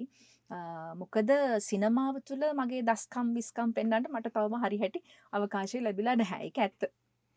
අපි ප්‍රාර්ථනා කරනවා මං හිතන්නේ සිනමා අධ්‍යක්ෂකවරුන්ට නිෂ්පාදකවරුන්ට මේ දක්ෂ රංගන ශිල්පිනියගේ හැකියාවන් අපේ සිනමාවට ගේන්න සිත පහළ වෙන්න ඕනේ කියලා. මොකද ඒක සිනමාවට කරන සේවයක්. මං අපි දකින විදිහට හොඳ කෘතියකට කලාවට කෙරෙන සේවයක් විදිහට තමයි අපි දකින්නේ. ස්තුතියි. කොහොම වුණත් අද දවසේ මේ අතර මාදිරිත් එක්ක කතා කරනකොට වෙලා වෙනව තේරෙන්නෙත් නැහැ. ඒ නිසාම මේ අපි කතා කරන්න හිටපු සමහර දේවල් කතා කරන්නත් බැරි වුණා. කමක් නැහැ. අපි නැවත වතාවක් මුණ ගැහිලා මේ දේවල් කතා බහ කරමු. අපි ප්‍රාර්ථනා කරනවා මාදිනී ඔබේ කලා ජීවිතය වසර 26ක් පුරා ඔබ මේ රටේ ප්‍රේක්ෂකාගාරයේ රසිකාගාරයේ පිනෙව්වා. ඔවුන්ව පෝෂණය කළා. ඔවුන්ගේ ආකල්ප වෙනස් කරන්න ඔබ දායක වුණා. ඉදිරියටත් එබඳුම හැකියාවක් නැත්නම් එබඳුම වාසනාවක් ලැබේවා කියලා අපි ප්‍රාර්ථනා කරනවා. වඩාත් හොඳ කෘතිවලින් වඩාත් හොඳ රංගනයන් අපිට දැක බලා ගන්නට හැකියාව ලැබේවා කියලා ප්‍රාර්ථනා කරනවා. බොහෝම ස්තුතියි. ඒ වගේම තමයි මටත් කියන්න දෙයක් තියෙනවා. කලා කලස කියලා කියන්නේ අපි පුංචි කාලේ ඉඳලම කලාතුරතුරු ගැන ගොඩාක් දේවල් ඉගෙන ගත්තු සහ අහපු තැනක්. ඉතින් ඒක මං සිරස FM නාලිකාවත් එක්කලා පුංචි කාලේ ඉඳලම රැඳිලා හිටපු කෙනෙක්. කලා කලස අනිවාර්යෙන්ම අහනවම තමයි. මොනවද තොරතුරු කියලා දැනගන්න. ඉතින් කලාවට බොහොම ලැබි කෙනෙක් විදිහට ඒක මට අත්‍යවශ්‍ය කාරණාවක් වුණා. ඉතින් අදටත් අවුරුදු ගණනාවක් පුරාවට මේ වැඩසටහන මිනිස්සු අහනවා. මිනිස්සු අතරට ගිහිල්ලා තියෙනවා. මිනිස්සු හරිම ආසාවෙන් අහන මේ දැන් බලන්නත් පුළුවන් මේ වැඩසටහනක් වෙලා තියෙනවා. ඉතින් බොහෝම ස්තුතියි සිරස FM මේ නාලිකාවට මට අද කලා කලස වැඩසටහනට ආරාධනා කරා. ඒ වගේම කලාතුරතුරු ගැන ගොඩාක් කතා කරන්නත් හැකියාව ලැබුණා. ඔබටත් ඒ වගේම කැමරා ශිල්පී ඒ සියලු දෙනාටත් බොහෝම ස්තුතියි. යහපත් අනාගතයක් ප්‍රාර්ථනා කරනවා. ජයෙන් ජයම වේවා.